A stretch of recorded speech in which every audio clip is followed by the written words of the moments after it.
కృష్ణమ్మజ్జి నా పేరు. నేను లేదు లేదు.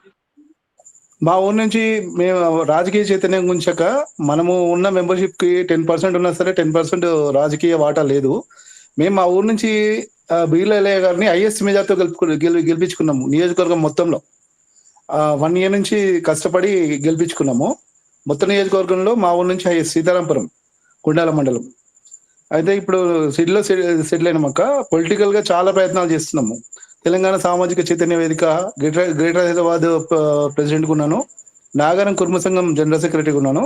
ఇట్లా పొలిటికల్‌గా మీలాంటి వాళ్ళు మహిళా సాధికారతపై అసలు మనకు ప్రాతినిధ్యమే లేని కాడ మహిళా సాధికారతతో వచ్చిరంటే మీరు చాలా గ్రేట్ అసలు. మీలాంటి ఎడ్యుకేషన్ ఉన్న వాళ్ళు, అన్ని తెలిసిన వాళ్ళు ఇప్పుడు ఏంటంటే మీరు ఆర్గనైజ్డ్‌గా పనిచేసి మీరు వన్నె తెచ్చి మన సంఘానికి గుర్తింపు తెచ్చి మనలో 10% వాటా ఉండాల్సిన రాజకీయ ప్రాతినిధ్యం ఉండాల్సిన దగ్గర మనకు ప్రాతినిధ్యమే లేదు.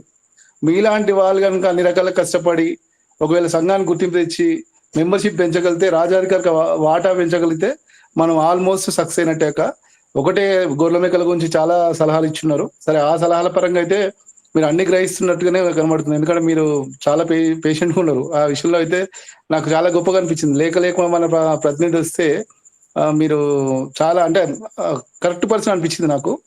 నేను మళ్ళీ కూడా ఏందంటే మిమ్మల్ని కలుస్తాము. కాకపోతే ఏందంటే చాలా ఆశిస్తున్నాం అక్క మన కుర్మ సంఘం నుంచి. మీరు ఐలాండ్ నుంచి కూడా చాలా ఆశించినాము. కాకపోతే చేస్తున్నారు. ఆయన ప్రయత్నం అని చేస్తలేము కానీ రాష్ట్రం మొత్తంలో ఇప్పుడు మీరే అక్క. మేము అందరము ఎదురు చూసే మాకు దిక్కు కూడా మీరే.